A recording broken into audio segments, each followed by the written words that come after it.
Assalamualaikum warahmatullahi wabarakatuh. Masih melakukan pengairan kembali dulu sambil menunggu mendekati panen. Seberapapun besar hasilnya harus disyukuri dulu. Mesti kondisi lagi sulit, lagi susah, kita harus tetap bersyukur. Karena keberhasilan seorang petani itu bukan terletak dari kekayaannya berapa. Yang jelas jadi petani itu jarang yang kaya raya, itu jarang.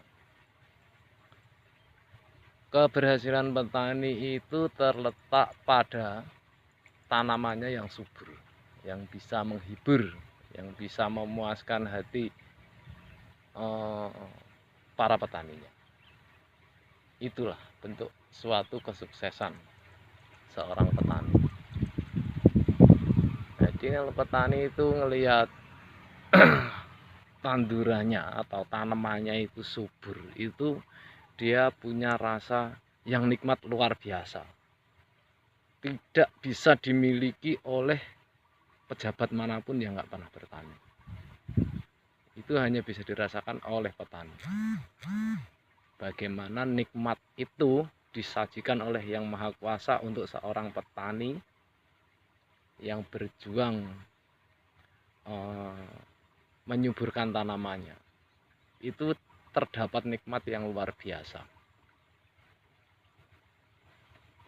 Mungkin hampir-hampir sama gini, kita bisa menolong teman, meminjamin uang, teman terbantukan, atau kita ngasih uang jajan pada anak kecil, dianya senang, ya itu nikmatnya sama seperti itu ketika kita bisa memberi.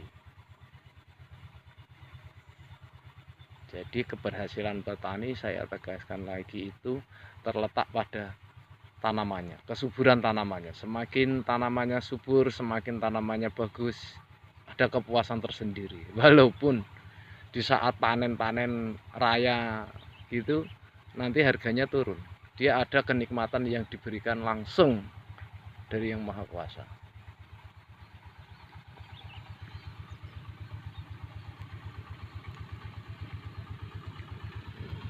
Ada seleb lewat belum?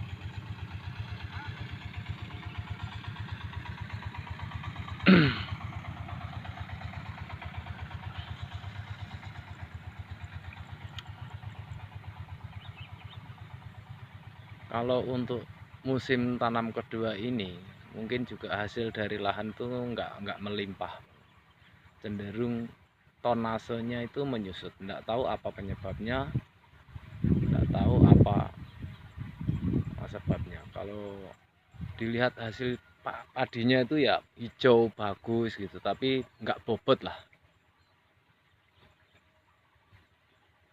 Yang penting petani itu intinya punya modal lagi untuk nggarap sawahnya. Itu nggak ngutang ke bank, itu syukur alhamdulillah.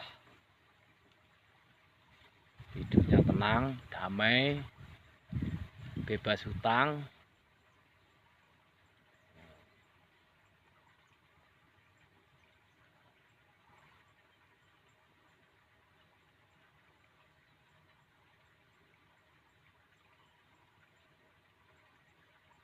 Memang belakangan ini kalau saya lihat berseliweran ya, banyak petani yang mengeluh dengan keadaan harga turun, hasil kurang, biaya pupuk mahal, biaya tenaga mahal.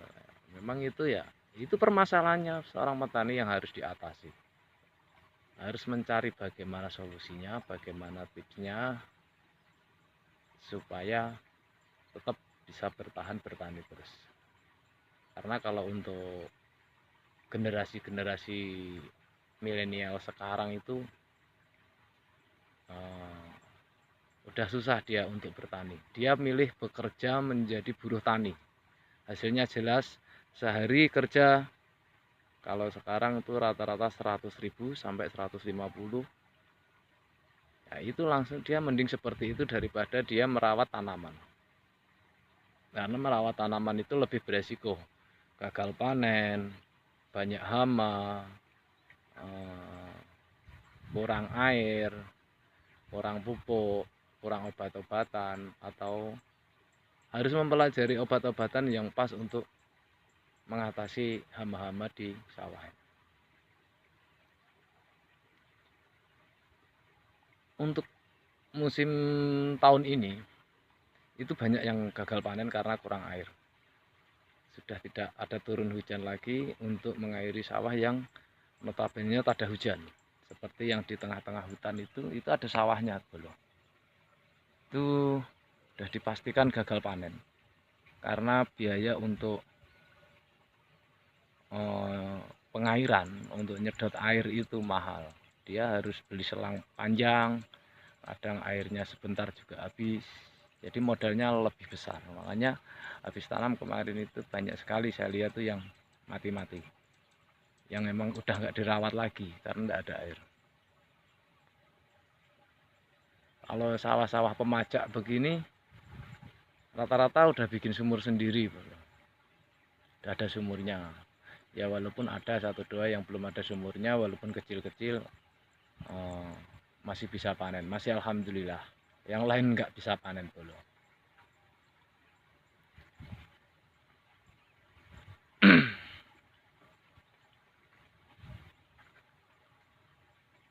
Terus keuntungannya di tanah-tanah yang sudah ada sumurnya ini di musim kemarau masih bisa ditanamin padi.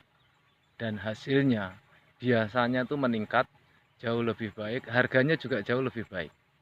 Nah, di situ biasanya petani itu menggenjot hasil untuk menutup kekurangan panen-panen yang musim tanam kedua dan ketiga itu ya paling balik modal. Nah, untungnya cuma 1 tahun itu sebenarnya sekali. Itu lumayan besar kalau di saat musim kemarau. Kalau bisa tanam punya modal, tapi kalau nggak punya modal ya nanti ditanami palawija. Ditanami palawija itu juga belum tentu hasilnya bagus. Karena semua tanaman itu harus sepenuh hati untuk merawatnya itu. Benar-benar sepenuh hati untuk dia bisa tumbuh dengan baik itu. Kan kalau yang nanam palawija itu ya asal tanam aja, nggak dirawat sepenuh hati, akhirnya hasilnya kurang. Ketika hasilnya kurang, otomatis panennya jelek, nanti yang beli pasti murah. Nanti ujung-ujungnya ngeluh lagi, hasil panennya jelek, dibeli murah, modal nggak nutup, padahal memang perawatannya asal-asalan. Yang dirawat benar-benar aja, kayak padi sekarang ini perawatan sangat maksimal sekali ya. Hampir setiap hari petani-petani di sini itu nengokin sawahnya, kondisinya seperti apa yang dibutuhkan. Itu pun masih meleset, hasilnya nggak sesuai ekspektasi.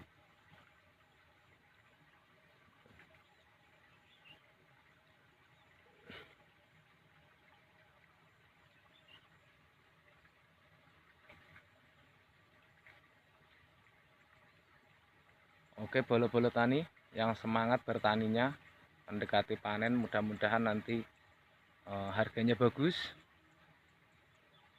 bisa untuk modal tanam kembali, bisa untuk mencukupi kebutuhan para petani. Tidak usah selalu mengeluh, selalu bersyukur, itu lebih baik bolo. Sekian dari saya. Wassalamualaikum warahmatullahi wabarakatuh.